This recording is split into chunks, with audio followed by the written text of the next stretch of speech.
This is the ZINUS Linda Mid Century wood platform bed frame, and I've been using it long enough to know what holds up and what doesn't. I picked it for the clean mid-century look, the promise of easy setup, and the fact that it doesn't need a box spring. I wanted a bed that looks great without costing a fortune, and this checked most of those boxes right away. On appearance and feel, the design delivers what the photos suggest. The spindled headboard looks airy instead of bulky, the tapered legs lift the frame visually, and the corners have a gentle curve that softens the whole profile. The finish reads as a deep brown with a dark pecan vibe under normal light, though in my opinion, the stain can lean a touch warmer or redder depending on your room lighting.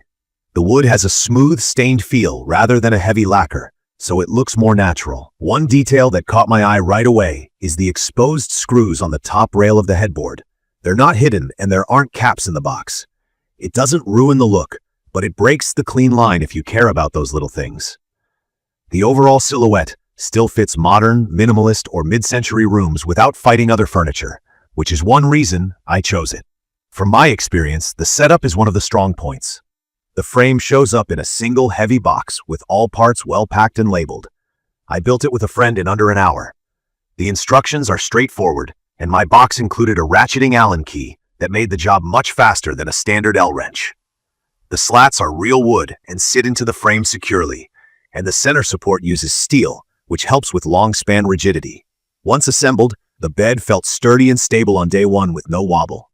It supported my standard king mattress with no box spring, and the platform height around 12 inches made underbed storage easy. As for size, the outer dimensions are about 82.3 by 79 by 41.34 inches. The inner platform is slightly smaller than a standard king mattress, so the mattress overhangs by roughly half an inch on the sides.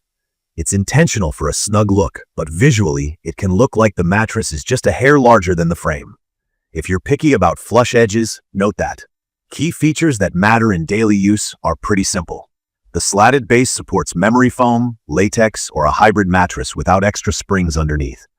The frame is solid wood with a steel center beam, and the stated capacity for the king is up to 700 pounds. Which is reassuring. The finish wipes clean with a dry cloth and seems to resist small scuffs. The overall height is friendly to most nightstands, and the headboard is tall enough to sit up against without feeling like it disappears behind pillows. The 5-year warranty is a nice bit of backup for peace of mind. Where the story changes a bit is the noise over time. Out of the box, it was quiet. After regular use, I started noticing a light creak when I sat at the edge or shifted a certain way. That's common with wood and metal frames because wood compresses a bit and hardware can ease up. A quick retighten of the bolts helped right away. I also added a small felt pad under one leg to account for a slightly uneven floor, and that helped too. I've found that doing a quick check of the joints every few months keeps the squeaks down.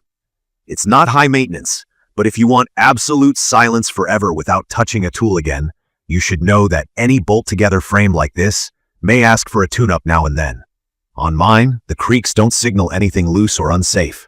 They're just the usual contact points doing what they do. The point I kept coming back to is how the Linda balances style and practicality. The mid-century look reads correctly at a glance and up close. The frame is supportive with real slats, a steel center, and no need for extra gear. The assembly process is friendly, and the height plus leg shape makes a room feel bigger. What I didn't love is the exposed headboard screws and the slight mattress overhang. I'd also set expectations on finish color shifting a bit, depending on your lighting or batch, which is normal at this price, but worth noting. If small finish details are a deal breaker for you, that might be a sticking point.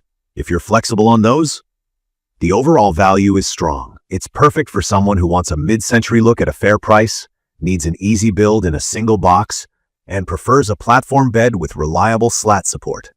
In my opinion, the Linda works great in a primary bedroom or a guest room, especially if you don't want to fuss with a box spring and you want something that looks more expensive than it is.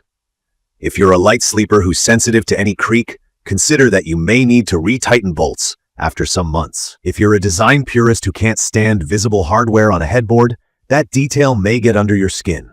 I'd recommend this for renters and first-time homeowners who need a stylish, sturdy bed that's easy to move and reassemble. I'd recommend it for guest spaces because it looks polished and holds up to occasional use with minimal attention.